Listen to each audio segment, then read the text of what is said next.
Bong Joon-ho is back in theaters with his latest film, Mickey 17, and isn't that just typical? The guy wins a bunch of Oscars and the first thing he does is go and direct a sequel.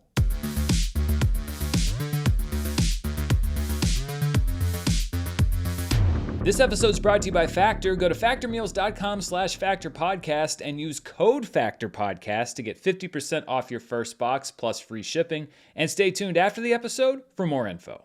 Hello everybody, I'm Dan Murrell here with my review of Mickey 17, the latest from Bong Joon-ho and his hotly anticipated follow-up to his Best Picture winner Parasite, which won all the way back in 2020, 5 years ago. That's hard to believe. Mickey 17 is based off of Edward Ashton's novel Mickey 7, which Bong Joon-ho was already developing the adaptation of when the movie was published. Robert Pattinson plays Mickey, a down-on-his-luck earthling who signs up to be an expendable on a deep space voyage to the planet Niflheim. His job is basically to be a lab rat for a group of colonists testing everything from cosmic radiation exposure to planetary viruses. And every time Mickey dies, his memories are downloaded into a new organically printed body. However, through a strange set of circumstances, Mickey 17 finds himself coexisting with Mickey 18, and they have to hide their dual existence because they will both be exterminated if they're found out. Warner Brothers invested nearly $120 million just to make Mickey 17, and I have to think that if anybody at the studio read the script, they had to know that they weren't going to get their money back, because this is not a film that I think has the blockbuster appeal that it would need to make back that kind of investment. Now, as a movie fan and as a fan of Bong Joon-ho, I find that investment from the studio in this project admirable, but I'm curious to find out if David Zaslav and the other people at Warner Brothers are going to feel the same way. But at the very least, Warner Brothers' investment got us this movie, and I think that that's a good thing, although I think it comes at the risk of discouraging future studio investment in more original projects like these. And I'm already starting to wonder just how committed Warner Brothers is to the movie after they made it, because it was shot over 2 years ago. It had multiple changing release dates, and I can say, at least on my part, they didn't even book critic screenings regionally. There wasn't one that happened anywhere near me, maybe LA and New York.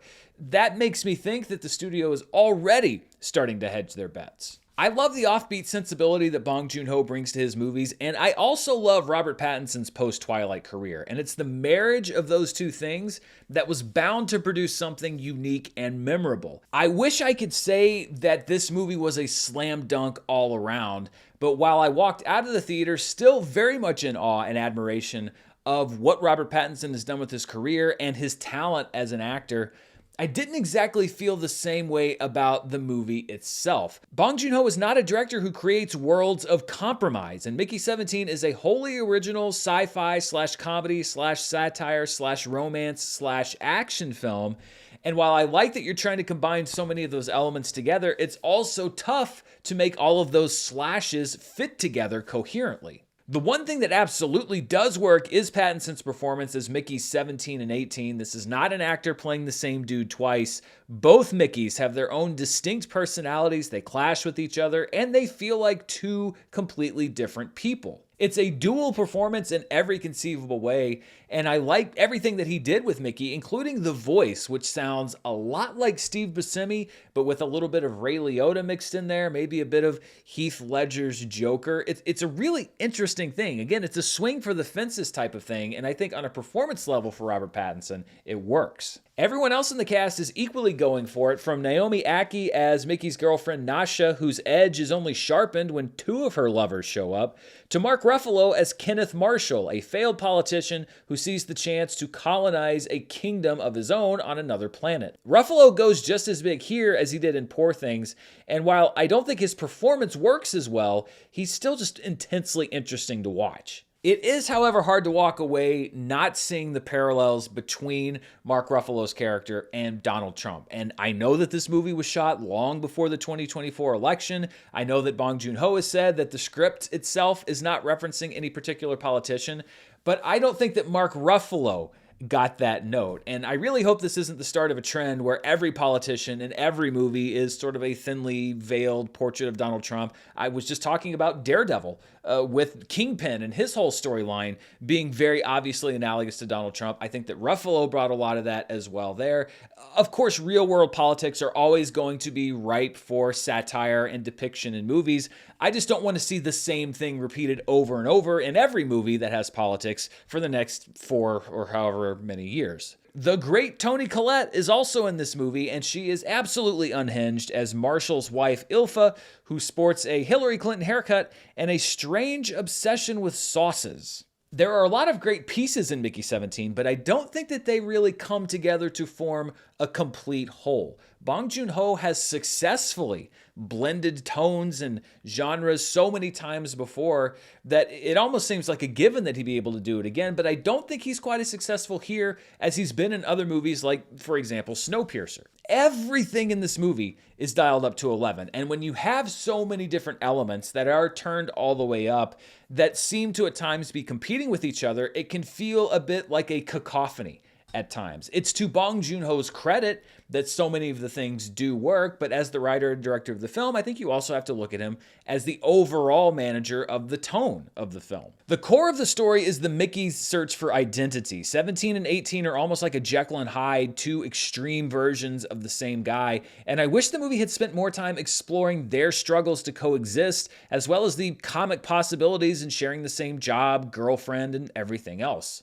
There's also a plot about an alien species that Marshall wants to wipe out in the name of building up his own reputation, and plenty of other backstory that gets screen time, including Mickey's attempts to avoid a loan shark, along with his best friend Timo, played by Steven Yeun. Bong Joon-ho is great at bringing chaos to the screen, and when it works in Mickey 17, it really works. It's this weird mix of dark humor, physical comedy, the absurd, violence, and there's a dinner scene where everything just continues to devolve throughout until it becomes a debate about how what's going to happen in the scene is going to affect the decor in the room that they're in. That's when the movie is firing on all cylinders. It's the kind of scene that you could watch in a vacuum, not knowing who directed the film, and walk away saying like, yeah, you know, I'm pretty sure I know who the director is. And it's that 100% commitment which guarantees that when the movie is on the rails, it's humming along. But when the movie starts to wobble a little bit, that same 100% commitment can sometimes make you feel like you're headed toward the abyss. Mickey 17 feels like the movie you often see from an auteur writer-director after a major breakthrough success, when a studio just gives them a literal blank check and says, do whatever you want. There's a lot of Bong Joon-ho in Mickey 17, and he reportedly had final cut on the film, which isn't surprising given his success and his reputation. But the movie does feel self-indulgent and at times a bit adrift. That doesn't take away from the stellar performances in the film. It doesn't take away from the creativity on screen.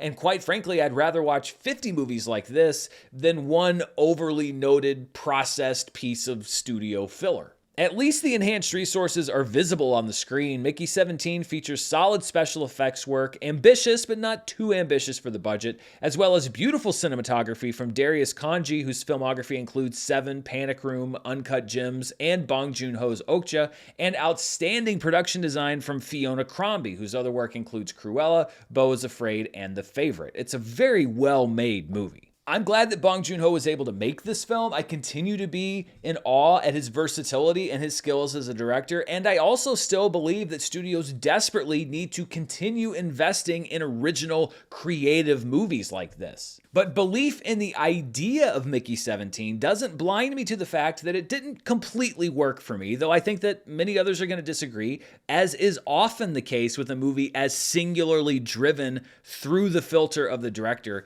as this one. It reminds me actually a little bit of The Monkey, which I reviewed a couple of weeks ago, in that this is the uncompromised vision of the director who decides that he wants to make his movie and he's going to let the audience sort the rest of it out. And that's old school filmmaking. From my reclining seat at the AMC, this movie wasn't a home run, but it was a stand-up double.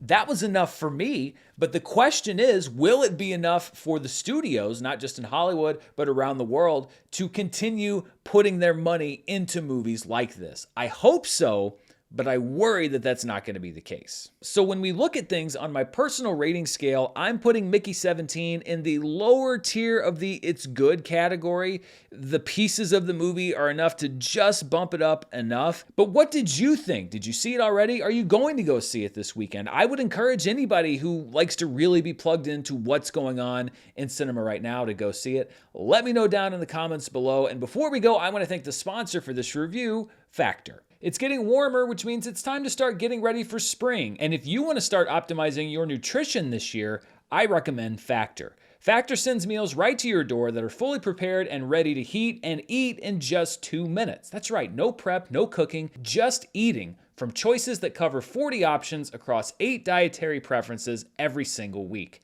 You can try Calorie Smart if you're trying to eat fewer calories, Protein Plus if you're looking to hit the gym, or even Factor's Keto Meals, which based on a randomized controlled clinical trial, helped people lose up to 8 pounds in 8 weeks depending on diet and exercise. And Factor isn't just a 1 meal a day option, they also offer smoothies, breakfast, grab-and-go snacks, and other add-ons to fill out your day no matter what you like to eat. I was just looking at what I could order coming up next. On the keto menu, there's a great sun-dried tomato chicken, and under Protein Plus, there's a Fiesta salmon that looks really tasty. What I like is that I can pick and choose the options that I want based on the diet that I want to eat weekly. So if I decide to go Calorie Smart for a week, I can, but there's nothing stopping me from loading up on some extra protein the next week. Eat smart with Factor. Get started at factormeals.com/factorpodcast and use code FACTORPODCAST to get 50% off your first box plus free shipping. That's code FACTORPODCAST at factormeals.com/factorpodcast to get 50% off plus free shipping on your first box. Thanks to Factor for sponsoring this review, and thanks for watching. Be sure to stay tuned right here for more movie news, reviews, box office, and more. Until next time, stay safe, and I'll see you then. Bye.